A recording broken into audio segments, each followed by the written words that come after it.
Students हम लोगों ने प्रीवियस लेक्चर में ये कॉन्फ़िगरेशन स्टडी किए थे बीजेटी के। तो कुछ डाउट्स हों अगर तो आप लोग अपने डाउट्स पुट करिए, या तो फिर आगे का स्टार्ट करें थोड़ा सा।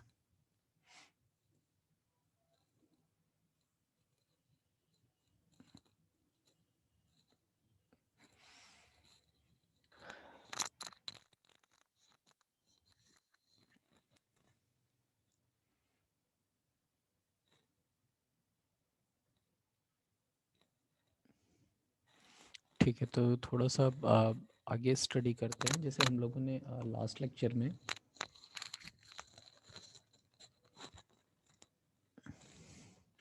इसके कॉन्फ़िगरेशन स्टडी किए थे, करंट किस तरह से फ्लो होती है एंड करंट के कौन कौन से पार्ट्स, मतलब जैसे कि एमिटर से करंट हमारी एमिट होती है, एंड उसके बाद फिर बेस करंट और कलेक्टर करंट में डिवाइड होती है। तो जो एमिटर करंट है, it is the sum of collector current and base current. ये हम लोगों ने स्टडी किया था कुछ चीज़ें। एंड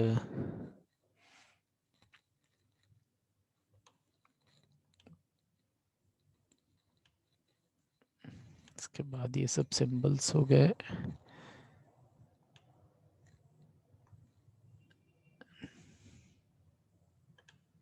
ये ट्रांजिस्टर कॉन्फ़िगरेशंस हम लोगों ने लास्ट लेक्चर में स्टडी किया था। तो कॉन्फ़िगरेशंस में हम लोगों ने common emitter, common base and common collector, 3 configuration study की थी। एंड इन कॉन्फ़िगरेशंस में हमने करंट गेन्स के बारे में भी स्टडी किया, एम्प्लीफिकेशन स्टडी किया, किस तरह से एम्प्लीफिकेशन करते हैं, एंड ये करंट गेन, ये इम्पॉर्टेंट टॉपिक है करंट गेन वाला।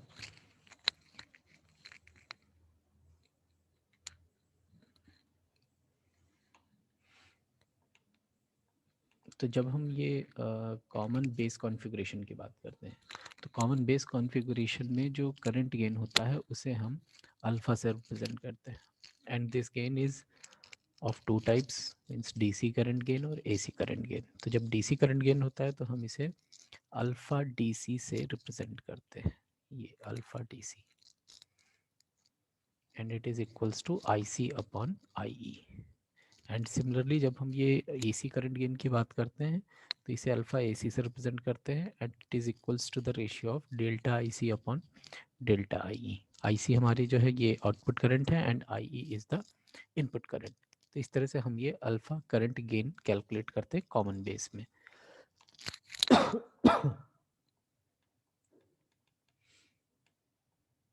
And the most important thing कि ये जो अल्फ़ा की वैल्यू है, this value is always less than 1, because IE is always greater than this IC।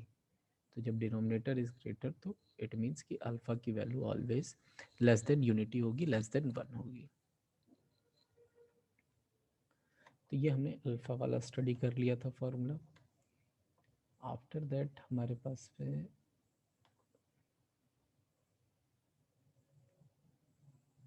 Common emitter configuration study किया हमने, एंड कॉमन एमिटर कॉन्फ़िगरेशन में भी हमने करंट गेन्स कैलकुलेट किया, again DC and AC current gain.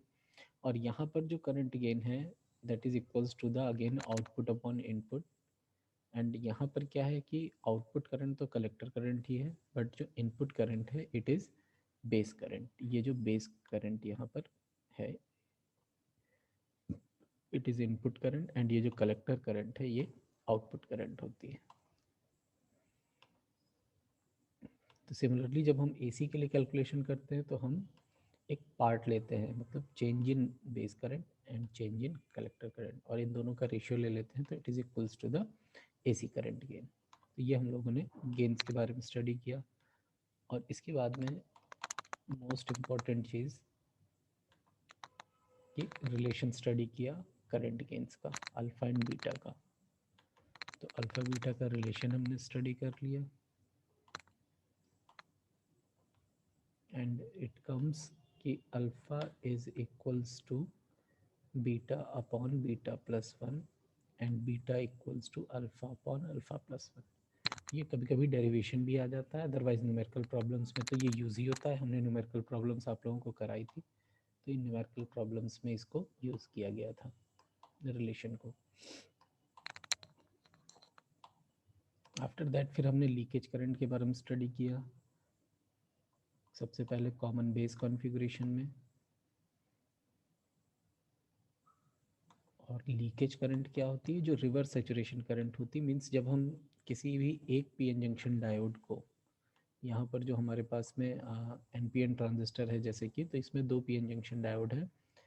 तो जब हम इसे एक्टिव मोड में यूज़ करते हैं तो इस वाले पीएन जंक्शन डायोड को हम रिवर्स बायस में रखते हैं, एंड इन दैट केस जब ये रिवर्स बायस में है तो यहाँ पर एक रिवर्स सैचुरेशन करंट फ्लो होती है, और उसी को हम लीकेज करंट भी बोलते हैं यहाँ पर।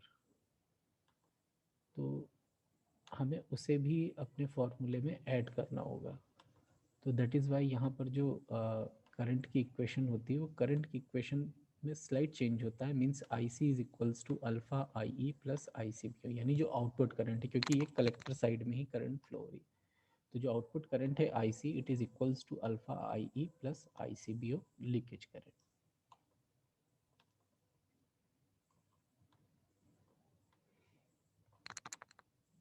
इसके बाद फिर कॉमन एमिटर में हम लोगों ने लीकेज करंट स्टडी की थी, I C E O equals to I C B O beta plus one. Again जो कलेक्टर करंट होगी, आउटपुट करंट होगी, वो उसमें इसको हम ऐड कर देंगे, ये I C equals to beta I B plus one plus beta I C B O, ये ओवरऑल करंट हो जाएगी collector current in case of common emitter amplifier. फिर हमने कॉमन कलेक्टर के बारे में स्टडी किया।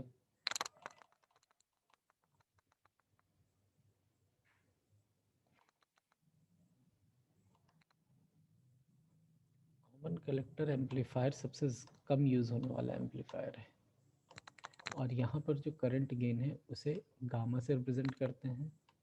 ठीक है, again output current upon input current delta I E upon delta I P.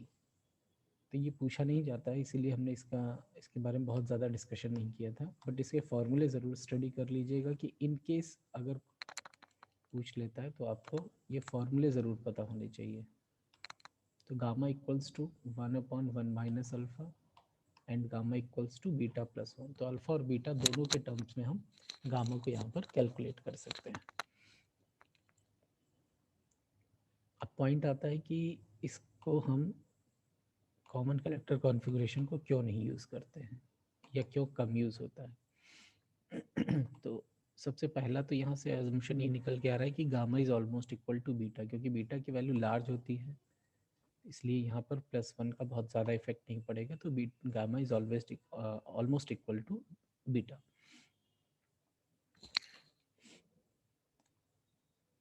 अब इस कॉन्फ़िगरेशन को रेयरली यूज़ किया जाता है फॉर एम्पलीफिकेशन पर्पस। जब हम एम्पलीफिकेशन पर्पस की बात करते हैं तो इसको बहुत कम यूज़ करते हैं, जस्ट बिकॉज कि इसका जो वोल्टेज गेन है वो लेस देन वन होता है, और लेस देन वन है तो इट मीन्स कि अगर हम वोल्टेज गेन की बात कर रहे हैं तो वोल्टेज गेन को हम किस तरह से रिप्रेजेंट करते हैं, output voltage upon input voltage.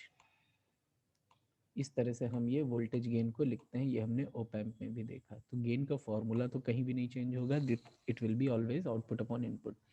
तो अगर ये रेशियो आपका हम इक्वल टू भी वन मान लें, तो इन दिस केस जो आउटपुट होगा V output, it will be equal to V I, means कोई एम्पलीफिकेशन नहीं हो रहा है, जस्ट जितना इनपुट है वही आउटपुट आ रहा है। और अगर इसको हम कह दें कि ये लेस देन वन है, तो इन दिस केस क्या होगा, V output will be less than one, तो इट मीन्स एम्पलीफिकेशन तो हो ही नहीं रहा है। तो दैट इज़ वाई इस कॉमन कलेक्टर कॉन्फ़िगरेशन को हम एम्पलीफिकेशन पर्पस के लिए यूज़ नहीं करते हैं। इसको मेनली इम्पिडेंस मैचिंग के लिए यूज़ किया जाता है कम्युनिकेशन फील्ड में।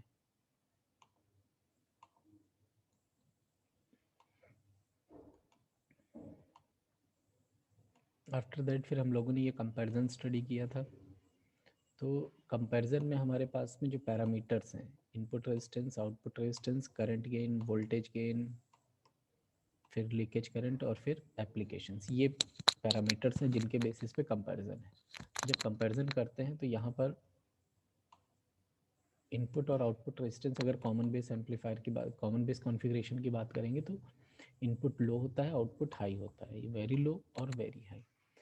इस कॉन्फ़िगरेशन में ये जो वैल्यूज़ लिखी हैं ये वैल्यूज़ गलत है, ये लो ही होता है और ये अराउंड हम ये कह सकते हैं 1 किलो ओम के अराउंड होता है and this is around 40 kilo. तो comparatively this value is high and this value is low. Similarly common collector configuration में ये just opposite है इन दोनों का, very high input impedance and very low output impedance. अब current gain की बात करते हैं। तो करंट गेन हमने स्टडी किया, कॉमन बेस में हमने अल्फा स्टडी किया करंट गेन, तो इसको हमने स्टडी किया था कि it is always less than unity. Typically इसकी वैल्यू 0.98 के अप्रॉक्सीमेट होती है। अब कॉमन एमिटर कॉन्फ़िगरेशन की बात करें तो यहाँ हमने जो करंट गेन स्टडी किया है बीटा, एंड बीटा की वैल्यू लार्ज होती है अराउंड 100। ऐसे यहाँ पर भी जो करंट गेन है उसे हमने गामा देखा, अभी गामा होता है it is almost equal to beta, इसीलिए यहाँ पर भी सेम वैल्यू लिखी हुई है क्योंकि gamma is equals to beta plus 1। अब वोल्टेज गेन की बात करते हैं तो वोल्टेज गेन यहाँ पर स्मॉल है, अराउंड 150 की रेंज में है, यहाँ हाई है अराउंड 500 और यहाँ लेस देन यूनिटी। तो ये तो हमने देख लिया कि इसको हम एम्पलीफिकेशन पर्पस के लिए नहीं यूज़ करते हैं बिकॉज इसका voltage gain less than unity होता है। बट इन दोनों को हम एज एन एम्पलीफायर यूज़ कर सकते हैं। इसका हमने एक एग्जाम्पल भी स्टडी किया था प्रीवियस लेक्चर में। तो जब हम कॉमन बेस कॉन्फ़िगरेशन की बात कर रहे हैं तो वोल्टेज गेन कितना है 150, और जब कॉमन एमिटर की बात कर रहे हैं तो 500। तो इट मीन्स कि अगर हम इस ए वी की बात कर रहे हैं वोल्टेज गेन की, तो अगर हम एम्पलीफिकेशन पर्पस के लिए यूज़ कर रहे हैं तो ये वैल्यू जितनी ज़्यादा होगी एम्पलीफिकेशन भी उतना ज़्यादा होगा। तो इट मीन्स कि अगर ये वैल्यू 500 है तो कॉमन एमिटर कॉन्फ़िगरेशन में एम्पलीफिकेशन बेटर होगा as compare to common base configuration. Amplification दोनों में हो रहा है, इसमें 150 टाइम्स हो रहा है, इसमें 500 टाइम्स हो रहा है, बट इसमें ज़्यादा एम्पलीफिकेशन हो रहा है। दैट इज़ वाई ये कॉमन एमिटर कॉन्फ़िगरेशन को प्रेफर किया जाता है over common base configuration for amplification purpose, because इसका वोल्टेज गेन बहुत हाई होता है। इसके बाद फिर लीकेज करंट इसमें कम है, इसमें वेरी लार्ज, इसमें वेरी लार्ज। और जो एप्लीकेशन है, जहाँ हाई फ्रिक्वेंसी एप्लीकेशंस होते हैं वहाँ कॉमन बेस को यूज़ करते हैं, जहाँ ऑडियो फ्रिक्वेंसी के एप्लीकेशंस हैं वहाँ पर हम कॉमन एमिटर कॉन्फ़िगरेशन को यूज़ करते हैं। और इम्पीडेंस मैचिंग का हमने आपको बताया कि ये भी कम्युनिकेशन फील्ड में ही यूज़ किया जाता है कॉमन कलेक्टर से भी। तो ये तीनों ही एप्लीकेशंस हमारे कम्युनिकेशन फील्ड में यूज़ होते हैं, मीन्स डेटा को एक जगह से दूसरी जगह ट्रांसफ़र करने में। तो जब हम ऑडियो फ्रिक्वेंसीज की बात कर रहे हैं, ऑडियो फ्रिक्वेंसीज तो हमारी बहुत लो फ्रिक्वेंसीज होती हैं, और ये जब हम कम्युनिकेशन में यूज़ करते हैं बहुत हाई फ्रिक्वेंसीज यूज़ करते हैं। तो ये तो कंपैरिजन हो गया।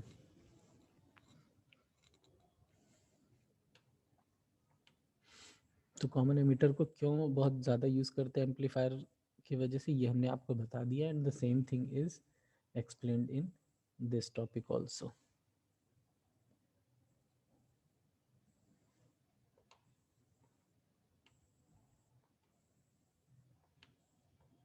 इसके बाद फिर ट्रांसफ़र कैरेक्टरिस्टिक्स की बात करते हैं। तो ट्रांसफ़र कैरेक्टरिस्टिक्स में हम लोग यहाँ पर दो टाइप के कैरेक्टरिस्टिक कर्व्स स्टडी करेंगे, एक इनपुट कैरेक्टरिस्टिक और एक output characteristic, input and output characteristic. तो कॉन्फ़िगरेशंस देख लेते हैं। जैसे कि सबसे पहले कॉमन बेस कॉन्फ़िगरेशन की बात करते हैं।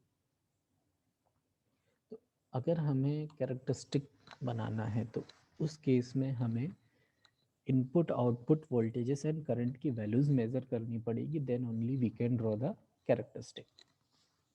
तो इन दैट केस क्या होगा, अब जैसे कॉमन बेस कॉन्फ़िगरेशन की बात कर रहे हैं तो कॉमन बेस कॉन्फ़िगरेशन में देखिए हमने इस तरह से ये कनेक्शन हो गया, बेस को कॉमन लिया और ये यहाँ पर बैटरी का कनेक्शन कर दिया इस तरह से। ऐसे ही हमने इधर भी कनेक्शन कर दिया ये आउटपुट के लिए। तो ये कनेक्शंस जैसे ही हो गए तो ये हमारा कॉमन बेस कॉन्फ़िगरेशन हो गया।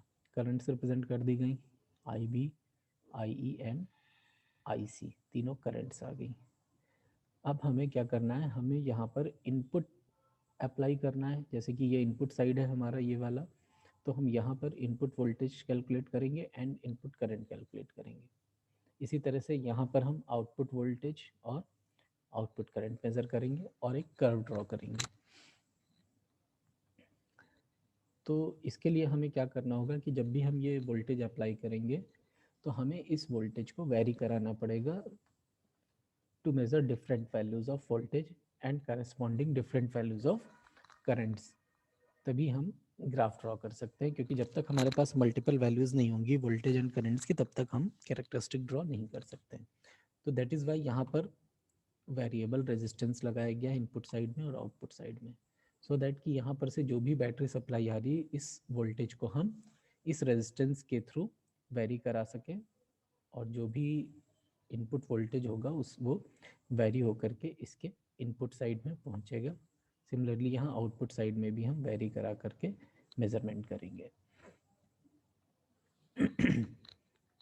तो दो चीज़ें कैलकुलेट करनी है हमें इनपुट साइड में, वोल्टेज एंड करंट। तो वोल्टेज हमें इनपुट टर्मिनल्स हमारे कौन कौन से हैं, एक एमीटर और दूसरा बेस। तो हम इस एमीटर बेस पर पैरेलल में ये वोल्ट मीटर कलेक्ट कर देंगे टू मेजर इनपुट वोल्टेज।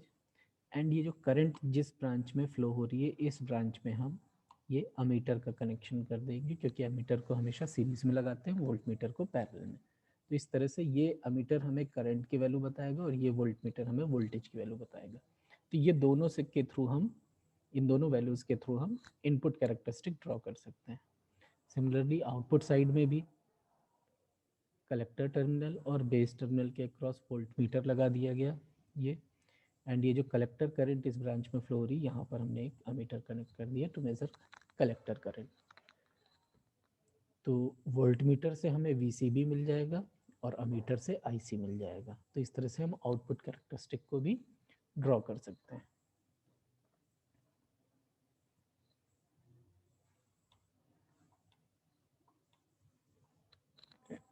अब जब हम इनपुट कैरेक्टरिस्टिक को ड्रॉ करते हैं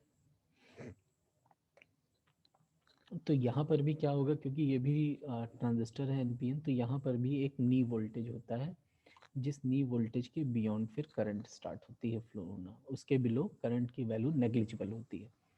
तो ये जो कैरेक्टरिस्टिक है, इस कैरेक्टरिस्टिक को मेज़र करते समय हम इस VCB वैल्यू को, यानी इस वैल्यू को, इस टर्मिनल के अक्रॉस जो वैल्यू है उसको हम कांस्टेंट रखते हैं, तब हम मेज़र करते हैं। क्योंकि यहाँ पर हमारा जो कलेक्टर और बेस जंक्शन होता है उसको हमने रिवर्स बायस में अप्लाई कर रखा है, रिवर्स बायसिंग उस पर उसके थ्रू अप्लाई कर रखी है। तो this reverse biasing should be fixed, otherwise अगर हम इस रिवर्स बायसिंग को वेरी कराएंगे तो यहाँ पर करंट में भी कुछ ना कुछ चेंजेस ज़रूर होंगे।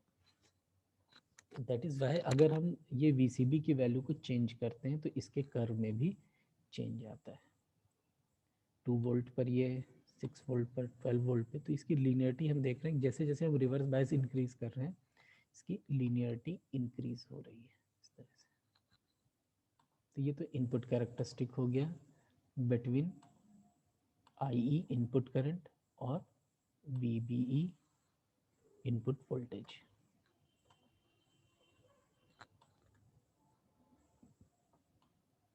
इसको अर्ली इफेक्ट को इसको छोड़ दीजिएगा, फिर हम आउटपुट कैरेक्टरिस्टिक की बात करते हैं।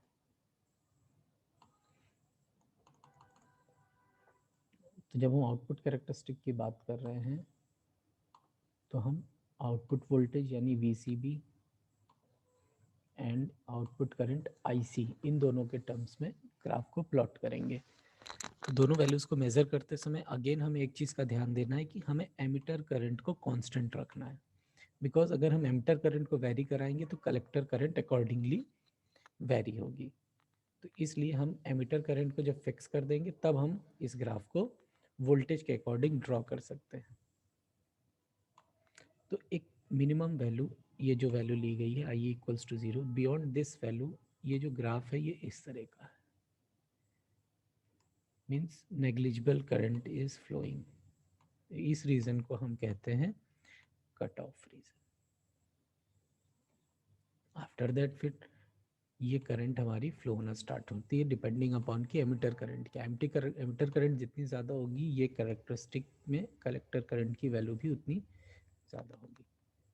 एंड यहाँ पर दो रीजन्स आपको और शो हो रहे हैं। कट ऑफ रीजन तो हो गया, ये जो रीजन है this region is saturation region and this region is called active region. तो ये तीन रीजन्स ट्रांजिस्टर में भी होते हैं। इसके बाद में कुछ पॉइंट्स वही लिखे हुए हैं जो अभी हमने आप लोगों को बताए हैं। इसके बाद जैसे हम अगर आउटपुट रेजिस्टेंस को मेज़र करना चाहें तो आउटपुट रेजिस्टेंस को कैसे मेज़र कर सकते हैं, change in collector base voltage और डिनोमिनेटर में रखेंगे change in collector current and noting that कि आई E is constant, then only हम इसको कैलकुलेट कर सकते हैं, क्योंकि अगर आई ई कॉन्स्टेंट नहीं है तो ये वेरी करती रहेगी करंट। तो इस तरह हम आउटपुट रेजिस्टेंस कैलकुलेट कर सकते हैं। सिमिलरली इसमें आगे जो वैल्यूज़ हैं अल्फ़ा की वो कैलकुलेट करके बताई गई हैं, अल्फ़ा की AC values and DC values. तो ये तो प्रीवियसली हम लोग स्टडी कर चुके हैं कि किस तरह से हम ये वैल्यूज़ को कैलकुलेट करते हैं।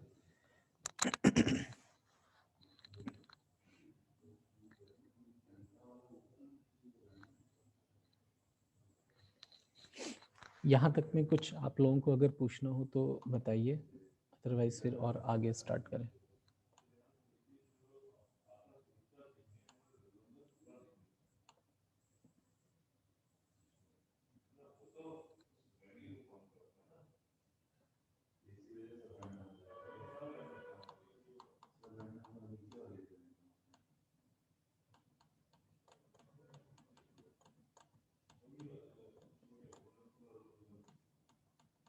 कुछ डाउट्स स्टूडेंट्स?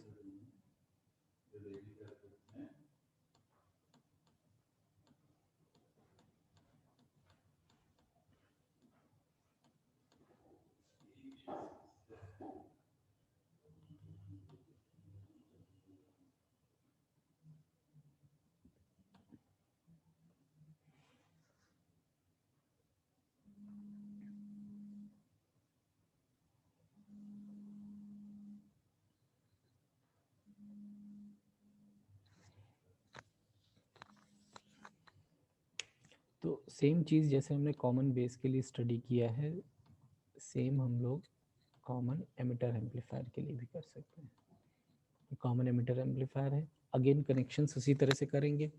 इनपुट साइड में वोल्ट मीटर एमीटर कनेक्ट करेंगे, आउटपुट साइड में वोल्ट मीटर एमीटर कनेक्ट करेंगे और हम कैरेक्टरिस्टिक ड्रॉ कर लेंगे।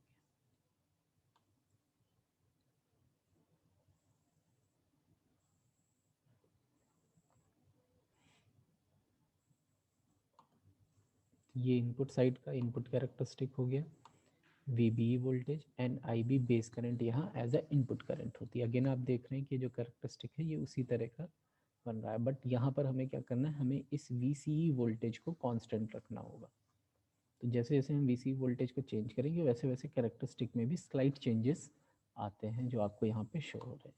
सिमिलरली अगर हम आउटपुट कैरेक्टरिस्टिक की बात कर रहे हैं तो आउटपुट कैरेक्टरिस्टिक हम किसके किसके बीच में ड्रॉ करेंगे, अगेन VCE एंड IC। तो IC हमारी आउटपुट करंट हो गई, VCE हमारा आउटपुट पे वोल्टेज हो गया। तो अब यहाँ पर भी जब हम ये करंट इस कैरेक्टरिस्टिक को स्टडी करेंगे तो हमें इस बेस करंट को कांस्टेंट रखना होगा, क्योंकि बेस करंट को अगर हम इंक्रीज करेंगे, बेस करंट इनपुट करंट है तो इसके अकॉर्डिंग ही कलेक्टर करंट भी वेरी करेगी और कलेक्टर करंट भी इंक्रीज होगी।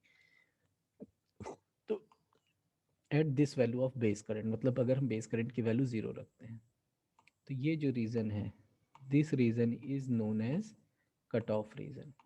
तो बेस करंट की वैल्यू को जब हम 0 रख रहे हैं तो उसके बिलो के रीजन को हम कट ऑफ रीजन कह रहे हैं, बट अ स्लाइट करंट यहाँ पर फ्लो होती है and this current is due to this leakage current जो हमारी कलेक्टर बेस जंक्शन में रिवर्स बायसिंग के केस में फ्लो हो रही होती है।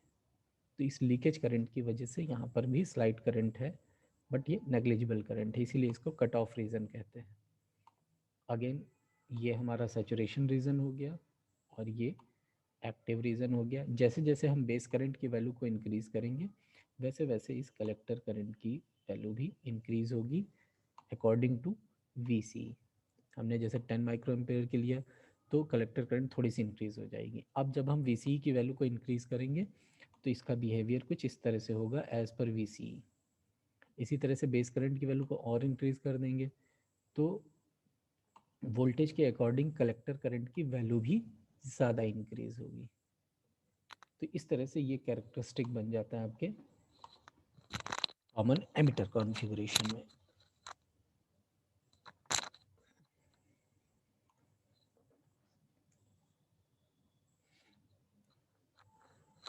अटेंडेंस स्टूडेंट्स चैट बॉक्स में दे दीजिएगा।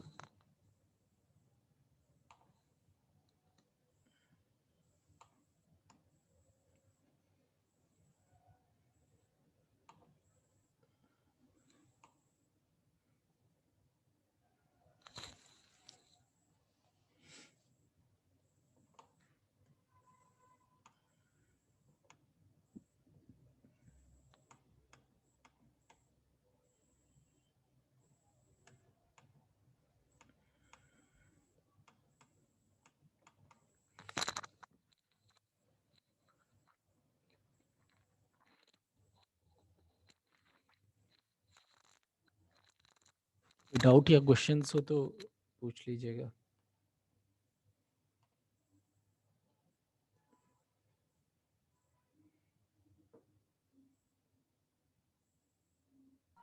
सर नोट्स प्लीज जीसी पे अपलोड कर दीजिएगा। हाँ आज अपलोड कर देंगे नोट्स। Thank you sir.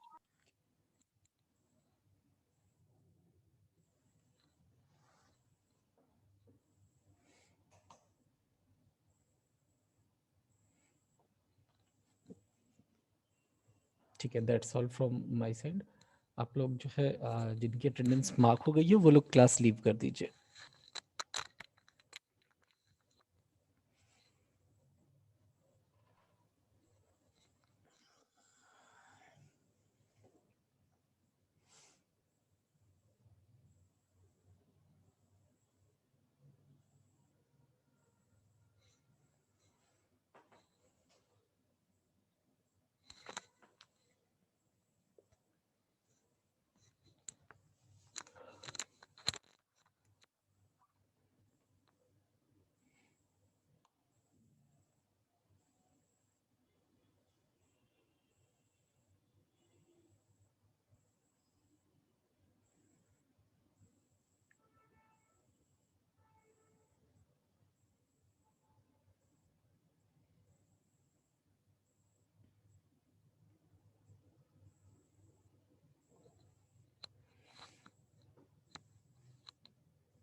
तो डायरेक्ट मैसेज आपको गया सर, एवरीवन नहीं हो रहा है।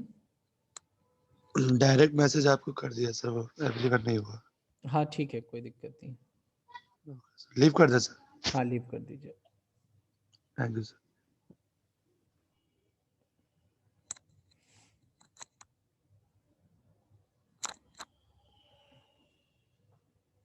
अटेंडेंस चैट बॉक्स में दे दीजिए।